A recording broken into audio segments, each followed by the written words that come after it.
Hello, I'm Richard Collier from PwC London. Today I'm going to be talking to Pascal Saint-Amans, the Director of the OECD's Centre for Tax Policy and Administration.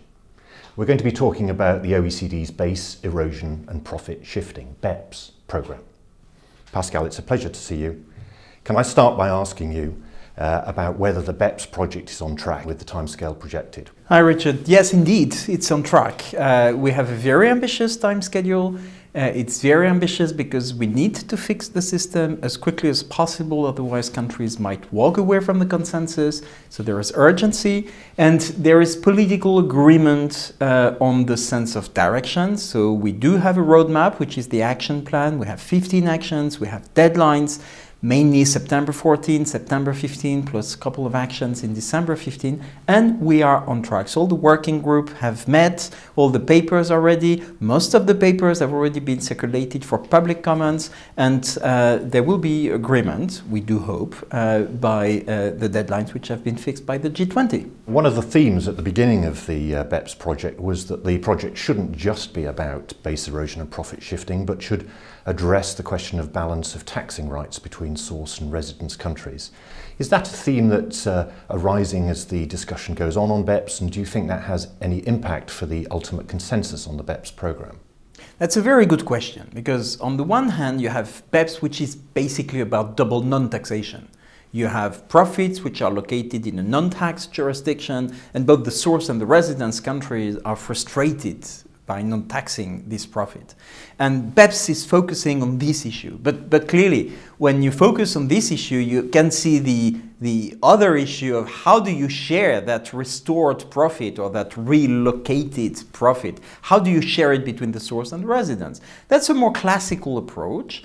There is nothing really new except that the world is changing. We've moved from a G8 dominated environment to a G20 dominated environment, and clearly source taxation is more on the table than it used to be in the past. But for the time being, the BEPS project is mainly about how to address the issue of double non-taxation. We hear the word fairness a lot in the current debate. Can I ask what that word means to you? As a tax person, as a tax official, fairness is a bit tricky. What I think it has meant in the political debate, and that has created a lot of misunderstanding. The politicians or the people or the NGOs have said that's unfair. I mean, tax planning is unfair. I think what they mean is the current tax system has been designed, at least for its international part, has been designed to eliminate double taxation. And it has facilitated double non-taxation. And the result of this implicit policy, which was not to update the international standards, has been unfair. It's unfair that a multinational doesn't pay much tax while a purely domestic company pays more, because the system was not designed for that. So the outcome is unfair. It's not the behavior of the companies which is unfair, and too often there has been this confusion. So fairness is about achieving the goals of tax policies, and each country has to decide on its own tax policy. Clearly what is unfair is when you're doing the same, one pays, the other doesn't pay. And that is not correct, except when the people, through their representatives in the parliament, have decided so. But they have not decided so when not updating the transfer pricing rules or when facilitating treaty abuse. We've heard a great deal about BEPS following the G20 meeting last July, and the focus is often on corporate or direct income tax. But could you explain why indirect tax is very much part of the work on the BEPS programme? Actually, the BEPS project factually focuses on direct tax, corporate income tax, and the international aspects of corporate income tax. But once you've said that, and in particular in the area of the digital economy, you can realize that you have another dimension. And that relates also to your question on source residence. When some countries are frustrated with non-taxing some elements of income because you have no permanent establishment, or if you have a permanent establishment, you may not be able to attract a lot of profit there, and that is in particular true in the digital economy sector, then you have the question of how do you tax these from an indirect tax perspective? VAT mainly in most of the countries, and in some countries you have have sales taxes. And this dimension has been recognized and has been included, and namely indirect taxes are referred to in Action 1 of the Action Plan, and the Action 1 is about how to address the challenges of the digital economy. Now, I do see, in terms of the ongoing work on BEPS, a real effort to engage not just the direct country participants in BEPS, but countries right across the world. So I wondered if you could comment on the goals of what I take to be a wider outreach on BEPS and the level of receptivity you're seeing to BEPS outside its home base in Europe. Well, it's beyond Europe. It's the OECD. The OECD includes the US, Canada, Mexico, Chile, but also Korea, Japan, Australia, New Zealand. So it's not a European concentrated or focused issue. It's global.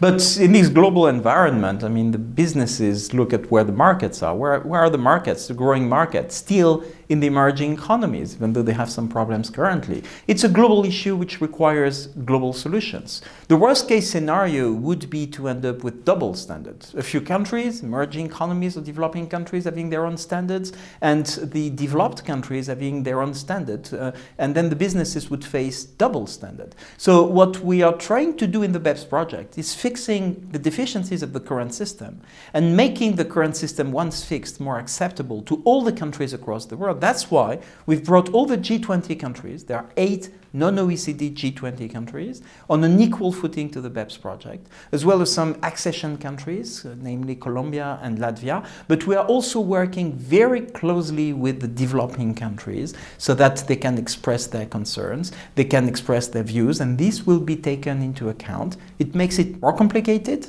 but it makes it more relevant because we need a global standard. And that's, by the way, what we are doing also on the indirect front, because we are developing guidelines on VAT, B2B, and there we are not looking just at the OECD. We've put in place a global forum. We have more than 120 countries in this global forum, which will be meeting in April in Japan, and the rules elaborated within the OECD will be proposed to that global forum for endorsement. So instead of having an OECD standard implemented for only 34 countries, we'll have something for 120 actually more countries. Can I turn to the country by country and TP documentation issues? One of the concerns that's been expressed is that the focus of the country by country reporting of information on employees, revenues and tangible assets might well lead to approaches by tax authorities that have more in common with formulary apportionment approaches. Is that a concern that you think is a real one? I understand that's a real concern. Now, is it based? I mean, is it reasonable to have that concern? I don't know. I think there's a lot of fantasies about formulary apportionment, arm's length principle, and you have gangs of believers here and there. Being an agnostic there, I don't really care. What I do care about is that we are able to provide tax administrations with documentation, which is not too burdensome for companies, but which is meaningful for tax administration, providing the overall picture so that we don't end up with schemes where all the profit is located in a zero tax jurisdiction where you could see that the activity is here and there. Now, as regards formulary apportionment or unitary taxation, we're not moving there. Or we will be moving there if we're not able to fix the deficiencies of the current system. What is wrong with the arm's length principle is that this system was designed to allocate the profit to where it accrues, to the countries where it accrues. As a result of too legalistic an approach, we have come to a system where you can easily divorce the location of the profit, the location of the real activity, and that was not the purpose of the arm's length principle. We need to fix this, and if we fix this, there is no risk of unitary taxation. If we don't fix it, if the tax community is too conservative, and I fear that sometimes it's too conservative, then we'll not fix it, and some countries will move to unitary taxation, and that will probably be a wrong move for both the business, for cross-border investment opportunities, and also for securing tax revenues for all countries. On the country-by-country reporting standard, we have a single format proposal at the moment. It may be that different industries find it difficult to use a single format. So, for example, revenues for financial services companies may not be a method that makes a lot of sense. How wedded is the OECD to a single country-by-country reporting format for all companies? That's a very good question to determine whether we need one template or several templates. I do think that we need something which is, if not unique, at least one template based.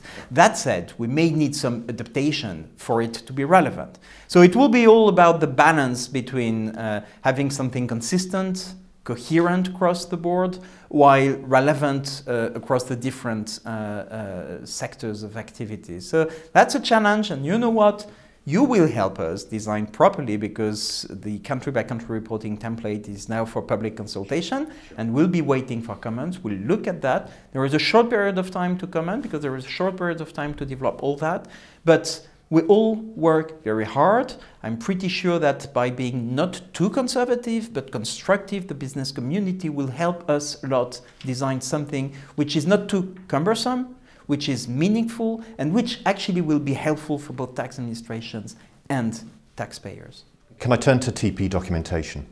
One of the really strong themes that's come out of the OECD over recent months has been the need for improved uniformity and simplicity in TP documentation. And that comes out loud and clear in the proposals for the master file, certainly in terms of the uniformity. Now, given the huge variety in individual country requirements we see, can I ask you if the OECD still sees it as a priority to push for a level of uniformity in the individual country documentation that's prepared for transfer pricing? The challenges that the OECD Secretariat faces all the time is about reaching consensus. Now, you can reach a very soft consensus where all the countries say yes, yes, and they agree on something which is not that meaningful because it doesn't cost them anything, as they will not change their domestic legislation.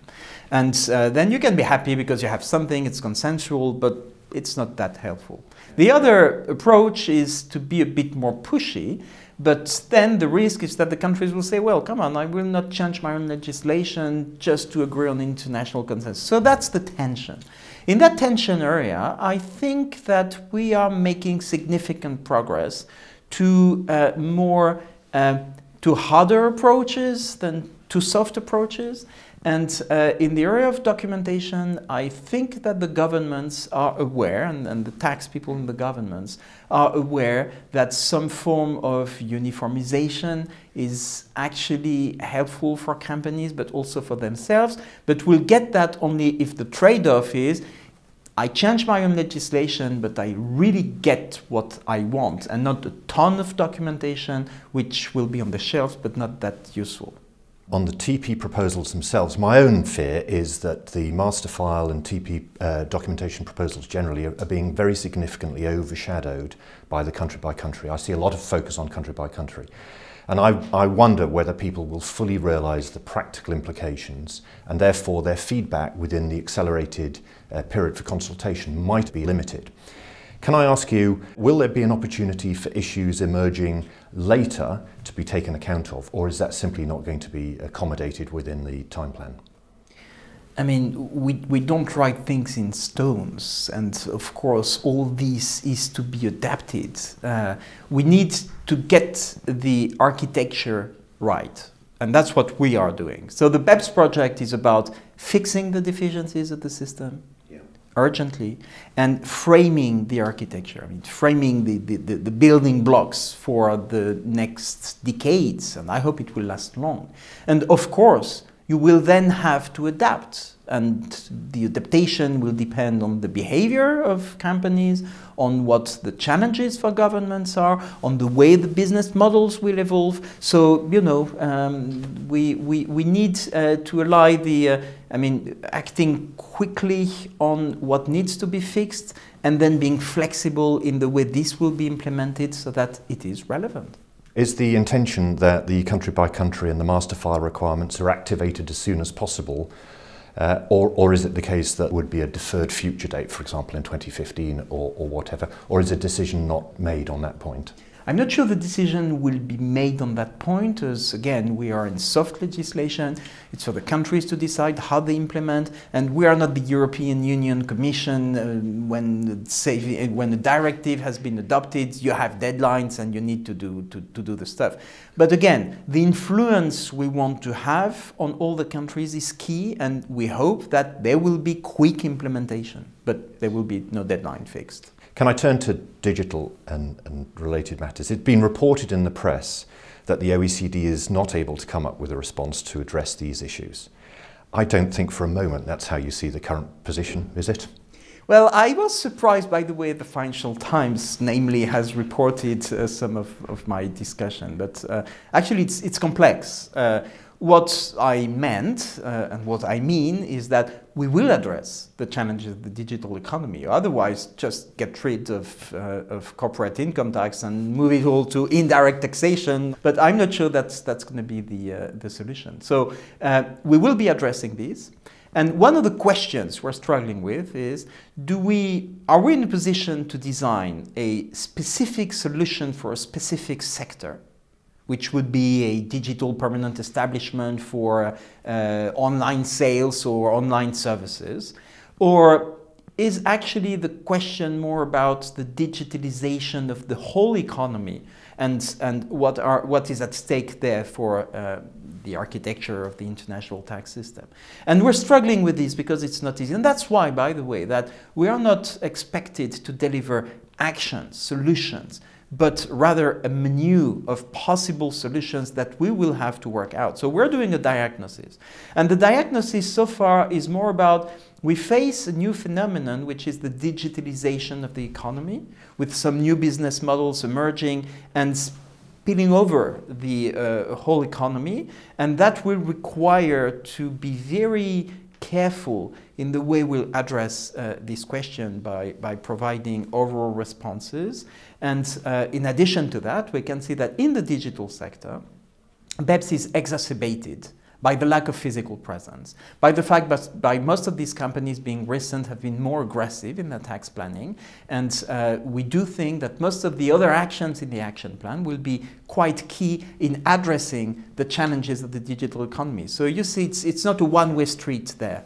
Do you think that the VAT GST might be better adapted to taxing the digital economy in a number of important respects than corporation tax or direct tax? That's probably what a large number of countries think, and I would not disagree with them, because indirect tax have features that allow taxation even when you do not have a presence, because it's based on the sales, basically, and that may be easier or more appropriate in a number of cases. But there we have many challenges because we need to design international tax rules so that it's consistent across the countries, which is not yet the case. That's the case within the European Union, which is a regional grouping, but that's not the case across the world. And that may also facilitate the acceptance by a number of countries of the challenges, because at least they will get some share of the tax through indirect taxation. But that clearly doesn't do the whole trick, and we will also have to do the direct tax adaptations. Can I turn to unilateral actions? It seems to me surprising that we're seeing so many unilateral actions when the work is going on BEPS in a broad scope on accelerated timelines. Why do you think we're seeing unilateral actions still being taken? Oh, because the system is broken. And that's why countries are taking unilateral actions. Imagine what would have taken place if we didn't launch the BEPS project. You know, very often I've been, if not attacked, but criticized for, oh, BEPS, you haven't demonstrated the relevance of BEPS, you don't have figures, and that's not correct to focus on that. You are introducing some instability in the system, uncertainty, and that's not the OECD at its best. My response to that is, okay, look what is happening even though we do have the BEPS project. Imagine if we didn't launch the BEPS project, what would have happened? Unilateral actions everywhere, and more importantly, countries walking away from the consensus forever. Once you've lost it, it's over. So we have the BEPS projects list, we have a sense of direction. Some of the unilateral actions are actually within the sense of direction. Some countries have said, we're doing this because this is already agreed that we're moving there, and I'm pretty sure that they will adapt, they will follow what's going on, and they are all contributing. They are all very much involved, and they are not involved because they think they're done. We've done our domestic legislation done. No, they're involved because even though they may have passed domestic legislation, they want to adapt, they want to coordinate once we've achieved the BEPS project. As you can well understand, there's concern that some of these unilateral actions are going to lead to greater disputes, double taxation. Do you think action point 14 on dispute resolution is going to lead to improvements in relation to resolving disputes? And particularly, do you think it's going to lead to a better focus, a more common focus on arbitration, whether generally or US baseball style arbitration provisions? The answer is yes, and that's why we have Action 14. Action 14 is not really about BEPS, but Action 14 is the recognition that in a BEPS environment, in fighting BEPS, we also need to be very serious in eliminating double taxation. The ultimate goal of the OECD is to put in place a system which will safely ensure companies that there is no double taxation. So that's the goal. And if we want to do that, we need to put an end to double non-taxation.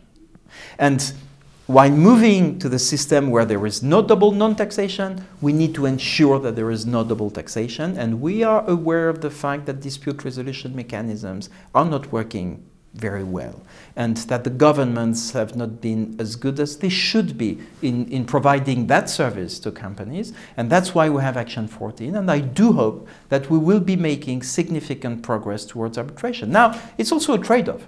I mean, when companies say, we want arbitration, but don't do BEPS. I mean, everything is perfect. We have this separate legal entity approach, and if all the profit is, say, in a tax haven, but in a separate legal entity because it has the ownership and it does the funding, and we have a cost-sharing agreement and everything is fine, well, let's be serious. We know that there is a problem. Let's fix that. And then the governments will be much eager to fix double taxation when it arises. There are two particular difficulties I wanted to pick up with you, if I may, and the first one is the multilateral instrument.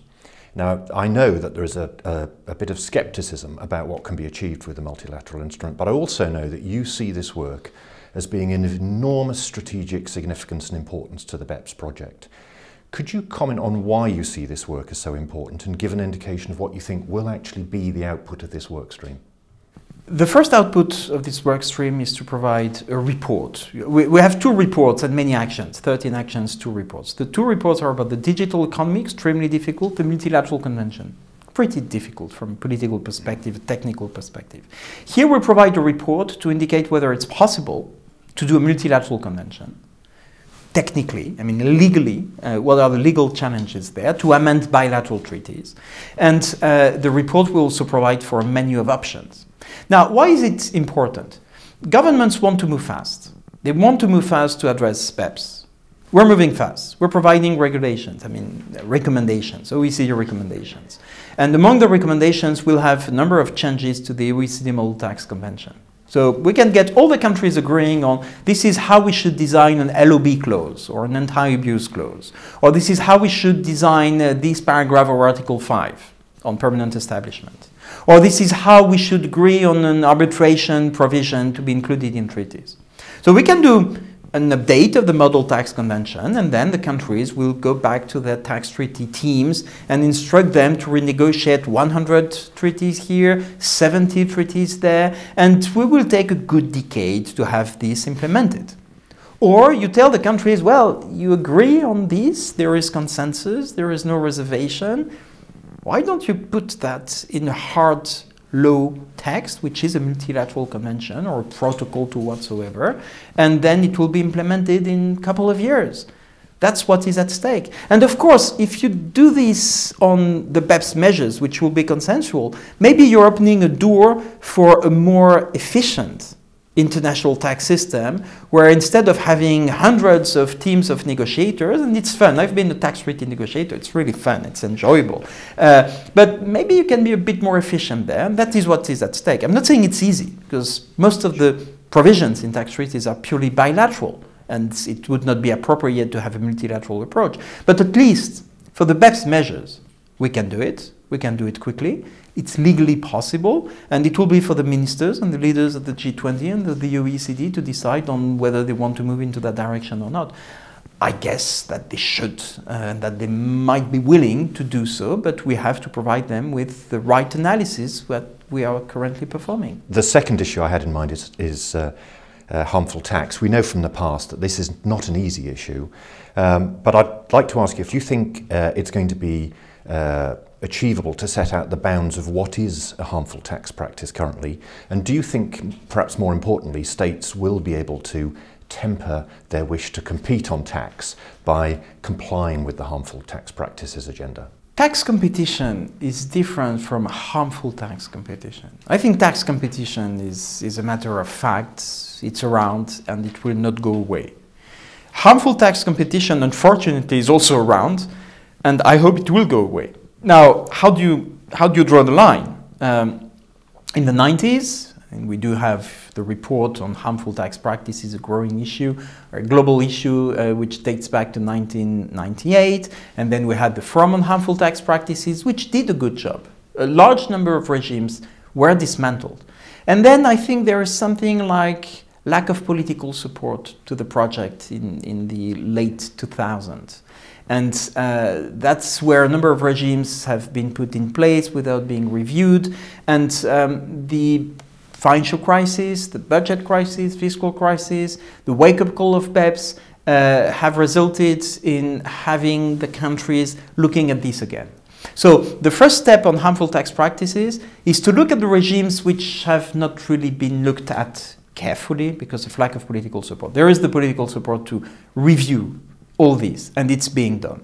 The second layer there is to check out the relevance of the criteria and also the geographical spread of the work, because again, we're in a globalized environment, all this needs to be global, starting with the G20 countries which have joined the BEPS project on an equal footing, and they all agree, starting with Brazil, China, and some others, to say, well, let's look at our own regimes, and then maybe some other countries which are parts of the OECD processes through the Global Forum, and so will join.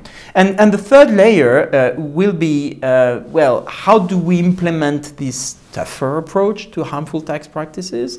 But basically, tax competition is something that the OECD has nothing against. We're in favor of lower tax rates on corporate income tax, as long as you have broad bases. And the fact that countries want to compete on this is not a problem, as long as they don't do it in a harmful manner, meaning ring-fenced or too aggressive on some sectors where it's highly mobile. Otherwise, it's a race to the bottom, which is hard to accept for a large number of countries.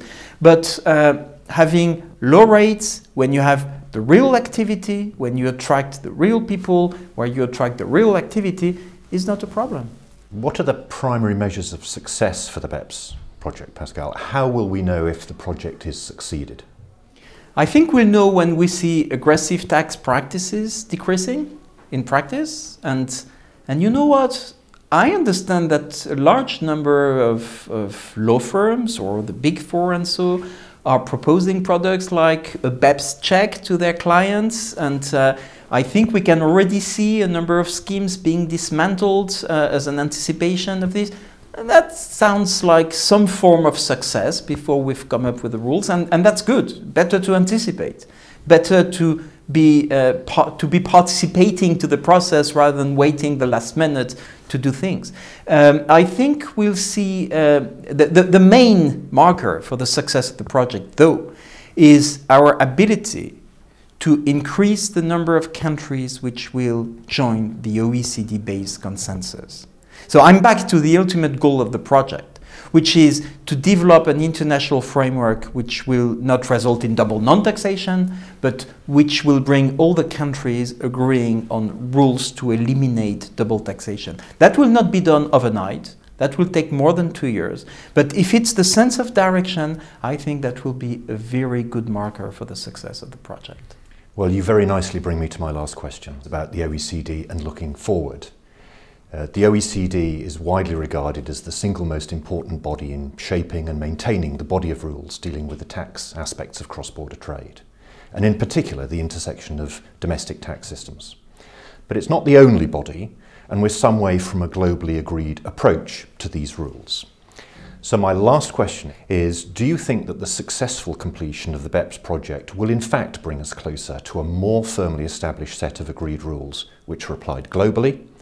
And could you also comment, please, on how you see the role of the OECD on these issues after BEPS? I do think that one of the main challenges is for the OECD to be able to bring non-OECD countries on an equal footing. We've done it already on exchange of information. We have a global forum with 120 countries on an equal footing. It's global. That's where it's happening. And I would like this to happen in the field of indirect taxation and direct taxation. Direct taxation through the BEPS project. We need that. And we need to recognize that it may be more complicated than for information exchange, because you have source countries, you have residence countries, you have a number of big players which have not participated to the development of the rules and who are not comfortable with these rules, but you need one single set of standards. I think that's what the businesses need, even though in the very short term, well, you want to keep the system as it is, because we're all conservative, basically. But if you look at 20 years' time from now, what do you want? You want one set of rules. Whether there is more source taxation, less residence taxation, or if you have some changes in the current system, but you want one set of rules which is reliable. You want dispute resolutions to be effective. And that's where we want to go. And I think we're on track there. We have the G20 countries on an equal footing. And I anticipate that once the BEPS project is completed, at the end of 2015, they will not say, done, we go back home. They are part of the process. We have 4 countries, which are not OECD countries, which are members of the Bureau and the Committee of Fiscal Affairs. We have Brazil, we have China, India, and South Africa. And now it's like a family. I mean, it's business as usual, even though it's not business as usual, because it changes the dynamic. But it means that they have a degree of comfort which is good enough for them to be on an equal footing and to be participating. More complicated, maybe more conflict among the governments, but this conflict among the governments in terms of designing the system should result in less conflicts for the business community if we have one set of rules, if the conflict takes place in one place instead of different competing organizations. Pascal, thank you very much indeed. Thank you.